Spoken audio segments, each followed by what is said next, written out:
Hello, welcome back to Kim Read. I continue with Nancy Drew Whispers in the Fog. Chapter 4, Lights Out. The reflection in Nancy's rearview mirror grew larger as the car behind them moved faster. He's not going to stop, Nancy told Bess. I've got to get out of the way. With no warning, Nancy turned onto the dirt road leading up into a canyon. She drove as fast as she could up a hilly, narrow road, checking her rear-view mirror frequently. When she came to another road branching to the right, she turned onto it. After checking her mirror, she slowed to a stop. Bess turned around to check the back window. Did he follow us? I don't think so, Nancy said. I don't think he turned off the coast road, and he definitely wasn't back there to take me to see this offshoot. They waited a few minutes, and then Nancy backed carefully off the side of the road to the main Canyon 2 lane. Slowly, she sledded back down to the coast road. She scanned both ways a long time before finally pulling onto it and driving south toward the Abalone Motel. As she drove, she checked the cars along the way, but saw nothing like the rusty red Mustang had been following them earlier. Finally, they reached the motel, and within minutes, Nancy knew the trip had been for nothing. She held the business card for the Abalone Motel in one hand and the drawing of the card scraps she had found in the caves in the other. Look, she showed Bess, they don't match. Nancy couldn't keep the disappointment out of her voice. That was the one possible physical clue they had, and it was a dead end. Now what? Bess asked, her pale eyebrows squinched into a frown. Back to the Ripper, Nancy said with a sigh as they left the motel. She noticed a poster for Andy Jason's whale watching excursions. Looks as if he has an office about 20 miles out of here, she said. Let's take a look. The winding 2-lane road stayed pretty close to the coast, diverting once in a while to run through a small town or by a tiny shopping district. Finally, they came to a boat-shaped building topped with a colorful sign. See migrating whales up close, the sign read. Finest fleet afloat, Andy Jason owner. Grab your camera, Bess, Nancy said. They stepped inside the building. The nautical theme was carried throughout the interior. A large anchor lay like a modern sculpture in the center of the room. A receptionist sat at a disc ring with a life preserver hung from a thick rope. May I help you? The young woman asked with a toothy smile. I hope so, Nancy answered. Is Mr. Jason in by any chance? Are you interested in one of our excursions? The young girl asked. I can help you with reservations or information. Actually, I'd like to speak to Mr. Jason, Nancy said. I'm starting a small weekly paper, the Canyon Courier. I'm interviewing local businessmen for the first issue. Mr. Jason is certainly a mover and shaker in this area. It should be in the premiere issue, don't you think? I realized I should have made an appointment. Starting a paper is just so crazy. There are a million things to do. My photographer and I were driving by. We thought we'd stop. If Mr. Jason's in, we could do an interview right on. The young girl's eyes sparkled with excitement. Oh, absolutely, she said. Just wait right here. Don't move. I'll see if Mr. Jason's available. Nancy fished in her bag for the notebook and pen she always carried. Bess checked her camera. I've got 2 shots left, she murmured to Nancy. Make it look good, Nancy whispered as the young receptionist bustled back in the room. She was followed by a slim man in a navy blazer with brass buttons. He looked as if he was mid-30s. So who he have here? The man asked, holding out his right hand. I'm Andy Jason. I understand you want to talk to me. He was of medium height with brown hair and neatly trimmed beard and mustache. I'm Linny Lowell, Nancy said, shaking her hand. Nice to meet you. I'm publisher of the Canyon Courier. This is my photographer, Jane Cloud. Bess stepped forward with a big smile and shook Jason's hand. If you have some time now, Mr. Jason, Nancy said, I'd love to interview you for a feature I'm doing in the business leaders of the area. Only if you call me Andy, Jason said, giving Nancy an admiring glance. After all, it sounds as if you're going to be a business leader around here yourself. We're almost colleagues. He gestured toward his office. Can I get either of you anything? How about a soda? I'm having one. Nothing for me, thanks, Nancy said. If I could ask you a few questions, Mr. Jason. I'm sorry, Andy. While Nancy talked, Bess slowly We walked around the room. Amy and Cam looking through the wide viewfinder, checking the angle of sunlight as it flowed through the window. She perfectly imitated a professional photographer laying of a shot. Well, Jason, Mr. Andy, Nancy began, how long have you been offering whale watching excursions in this area?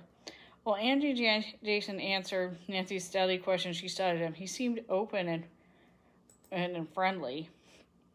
I'm in the process of locating here right now, Nancy said. Are you the only whale watching business in this area? The only one that counts, Andy said.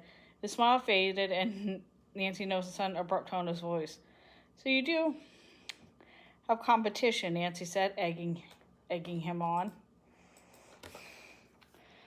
Not really, Andy said. There's only one small outfit north of here, owned by a young woman, but she won't be around much longer. He looked out the window and seemed lost in thought for a second. Really? Nancy asked. Is she going to be out of business? One way or the other, Andy muttered in a low voice, and he seemed to recover his friendly attitude and smiled quickly at Nancy. I made the young lady an offer, and I hope she'll be coming to work for me. Then you will be the whale-watching excursion around here, Nancy concluded. Absolutely, Andy replied. Nancy heard a tough edge in his voice and knew he was determined. After several more questions, Bess took a couple of photos, and she and Nancy left. What happens when he finds out we're not journalists named Lenny and Jane? Bess asked. I told him the paper was just getting started and the first issue would be out in 2 months. But then it'll probably be forgotten about it. At least we'll be gone, Bess laughed. I didn't like the way he talked about Katie. It was kind of creepy. Maybe George was right, and Andy's the one who's been causing all the trouble. Maybe, Nancy agreed. After a quick lunch, Nancy started the drive back up the coast to Seabreak. They had driven a few miles when Bess suddenly asked Nancy to stop. Oh, look, Bess exclaimed, pointing out in front of the window. Look at that great old lighthouse. Let's go take a look, Nancy, just for a minute.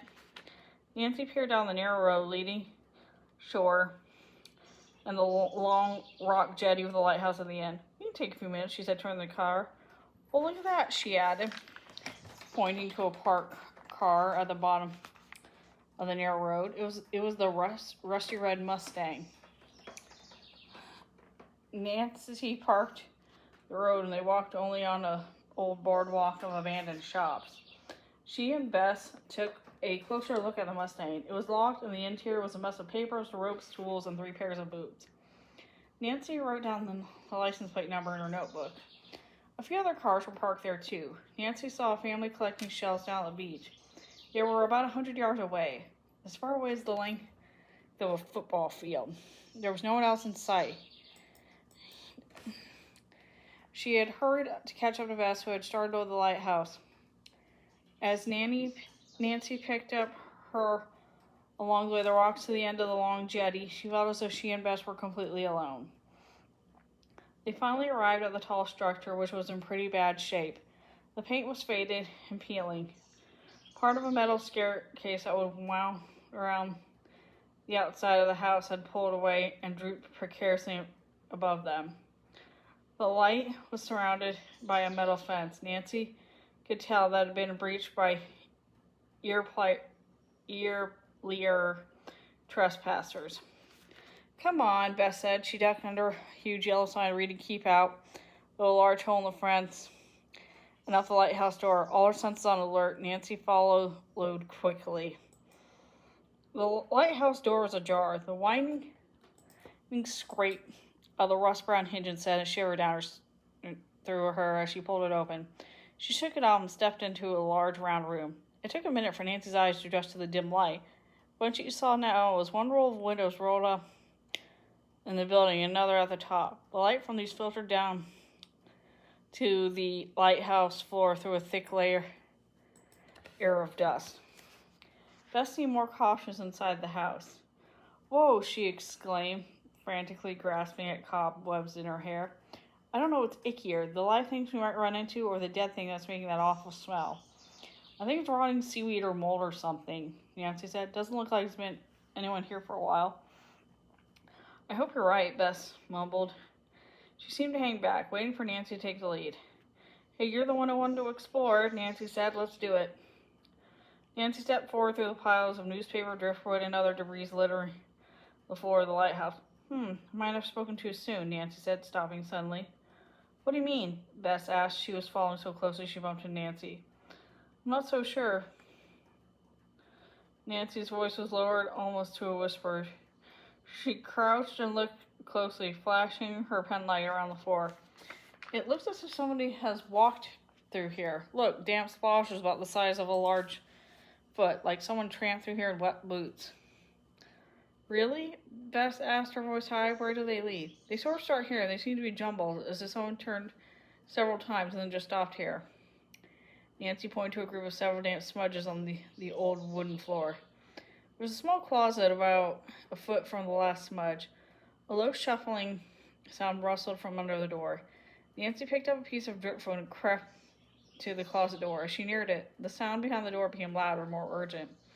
Holding the driftwood with one hand, she grabbed the knob with the other.